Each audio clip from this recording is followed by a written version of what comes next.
Hi കൂട്ടുകാരെ, ഇന്ന് എൻ്റെ ബ്രേക്ക്ഫാസ്റ്റ് ചപ്പാത്തിയും മുട്ടക്കറിയാണ് കേട്ടോ. അപ്പോൾ എനിക്ക് മടിയുള്ള സമയത്താണ് ഞാൻ ഒന്നിക്കിൽ ചപ്പാത്തി ചൂസ് ചെയ്യാറ്, അല്ലെങ്കിൽ പുറത്തുനിന്ന് മേടിക്കാമെന്ന് പറയും. അപ്പോൾ എൻ്റെ മുട്ടക്കറിയൊക്കെ പെട്ടെന്നാവുന്നതുകൊണ്ട് ഞാൻ അതിന് കൂടുതലൊന്നുമില്ലല്ലോ, തക്കാളി ഉള്ളിയൊക്കെ ഇട്ടൊന്ന് വഴറ്റി മുട്ട വേവിച്ചത് അങ്ങനെ വെച്ചാൽ മതിയല്ലോ. അങ്ങനെ അതാക്കി. പിന്നെ ചപ്പാത്തി ചൂസ് ചെയ്യാനുള്ള കാരണം എന്താ, എൻ്റെ കെട്ടിയോൻ തന്നെയാണ് കേട്ടോ. കാരണം എനിക്ക് ഈ ചപ്പാത്തി കുഴക്കാനും പരത്താനും അറിയില്ല. അപ്പോൾ പണ്ട് തൊട്ടേ ഞാൻ കല്യാണം കഴിഞ്ഞിട്ട് നമ്മൾ ഫസ്റ്റ് കോയമ്പത്തൂർ പോയ സമയത്ത് എനിക്ക് പുട്ടും അറിയില്ലായിരുന്നു കേട്ടോ. അതും ഹസ്ബൻഡായിരുന്നു ചെയ്യാറ്. പക്ഷേ ഇപ്പോൾ എനിക്ക് പുട്ടറിയാം, അതുകൊണ്ട് അത് ഹസ്ബൻഡ് ചെയ്യാറില്ല. ചപ്പാത്തി എനിക്കറിയില്ല, അതുകൊണ്ട് ഹസ്ബൻഡ് ചെയ്യും. അതുകൊണ്ട് തന്നെ ഞാനിനി എൻ്റെ ജീവിതത്തിൽ ഞാൻ ചപ്പാത്തി കുഴക്കാനും പരത്താനും ഞാൻ പഠിക്കത്തില്ല. കാരണം അതെൻ്റെ തലയിലാവുമല്ലോ, അപ്പോൾ പിന്നെ ഞാനത് ചെയ്യേണ്ട ആവശ്യമില്ലല്ലോ.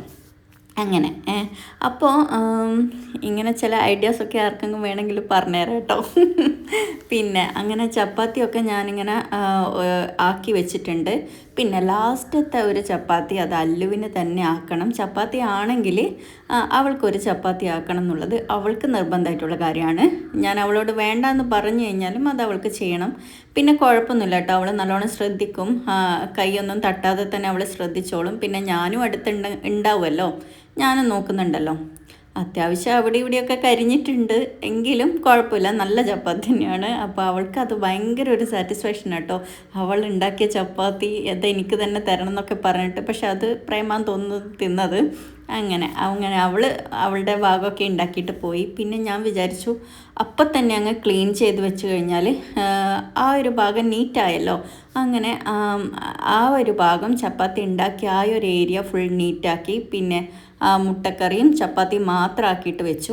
അങ്ങനെ ഭക്ഷണം കഴിക്കാൻ ഇരുന്നു കേട്ടോ. നമുക്ക് ഫർണിച്ചറും കാര്യങ്ങളും എത്തിയില്ല, അതുകൊണ്ട് തൽക്കാലം കിച്ചണിൽ ഇരുന്നിട്ട് തന്നെയാണ് കഴിക്കുന്നത്. പിന്നെ ഇവിടുന്ന് നടന്നിട്ട് പോകേണ്ട ദൂരെ പ്രേമനുള്ളൂ.